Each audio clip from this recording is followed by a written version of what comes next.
আমি এই যে সব রেডি করে নিছি। এখানে আলু কুচি করে নিছি এইভাবে ডুমডুম করে। এই যে মটরশুঁটিগুলো আমি ভুনা করব। সামনে রোজা আসছে, কিভাবে মটরশুঁটি সংরক্ষণ করে এইভাবে ভুনা করে রোজাতে খেতে পারেন। ছোলার দাম তো অনেক বেড়ে গেছে আগের তুলনায়, এই জন্য এইভাবে মটরশুঁটি দাম একটু কম আছে, এটা কিনে এরকম করে ফ্রোজেন করে রেখে রোজা আসলে ভুনা করে মুড়ির সঙ্গে বড়া পেঁয়াজের সঙ্গে খেতে পারেন। দেখেন আমি এইটা কিভাবে ভুনা করবো। এই যে সব মশলা রেডি করে নিছি, কাঁচামরিচ পেঁয়াজ রেডি করে নিছি, আলু কেটে নিছি। এখন আমি রান্না করব। চুলাইতে তেল দিয়ে দিছি। তেল গরম হয়ে আসলে দিয়ে দিব কাঁচামরিচ পেঁয়াজ। এটা একটু লাল লাল করে ভেজে নিব।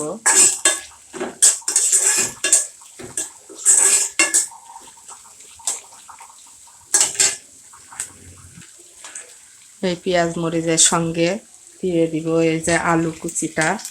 আলু কুচিটা একটু ভেজে নিব সুন্দর করে, হালকা বাদামি রং করে ভেজে নিব।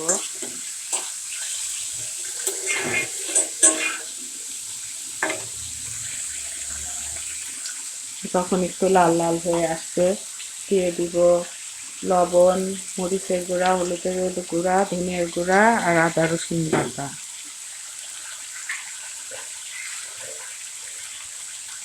তার সঙ্গে দিয়ে দিব একটু পানি।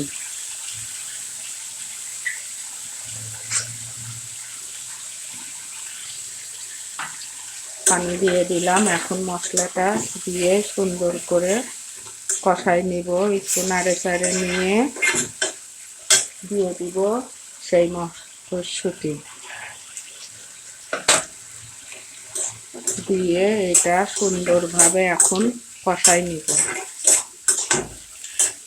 পানিটা যখন শুকায় আসবে তখন আবার দিয়ে দিব পরিমাণ মতো পানি সিদ্ধ হওয়ার জন্য। এই যে কষানো হয়ে আসছে, এখন দিয়ে দিব পরিমাণ মতো পানি। এই পানিতেই হয়ে যাবে সিদ্ধ, ভুনা হয়ে যাবে। মটরশুঁটি আলু দিয়ে ছোলার মতো করে এই ভুনাটা মুড়ি মাখানোর সঙ্গে খেতে খুব ভালো লাগে।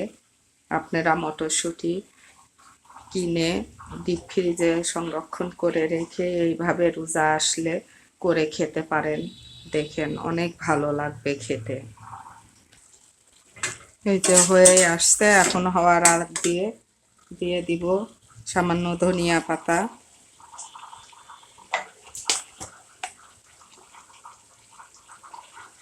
আর দিব এই যে জিরা ফাঁকি।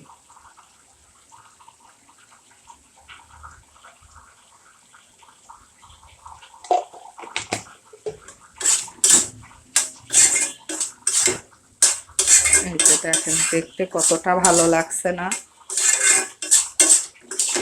এটা খেতে খুব ভালো লাগে।